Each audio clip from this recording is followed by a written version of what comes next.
এক ছিল এক রাজ্য। সেই রাজ্যের রাজা ছিলেন খুবই দয়ালু ও ন্যায়পরায়ণ।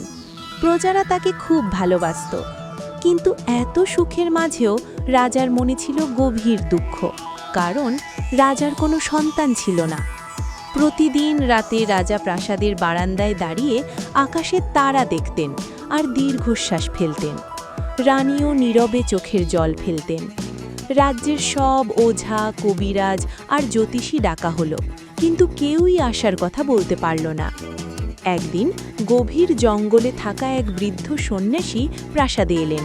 তিনি বললেন, মহারাজ, উত্তরের পাহাড়ে এক জাদুর পুকুর আছে।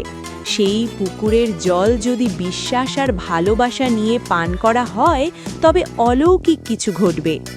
শেষ আশায় রাজা আর রানী সেই বিপদসংকুল পথে রওনা হলেন। পথে ছিল অন্ধকার বন, ভয়ঙ্কর পশু আর ঝড় বৃষ্টি। তবুও তারা হাল ছাড়লেন না। অবশেষে তারা সেই জাদুর পুকুরে পৌঁছালেন। রানী পুকুরের জল পান করলেন আর মনে মনে প্রার্থনা করলেন। কিছুদিন পর রাজপ্রাসাদে ছড়িয়ে পড়ল সুখবর, রানী গর্ভবতী। সময় গড়িয়ে জন্ম নিল এক সুন্দর আলোকোজ্জ্বল রাজপুত্র। পুরো রাজ্য আনন্দে ভরে গেল। দুঃখী রাজা হয়ে উঠলেন পৃথিবীর সবচেয়ে সুখী মানুষ। রাজা বললেন, বিশ্বাস আর ধৈর্য থাকলে অসম্ভব সম্ভব হয়।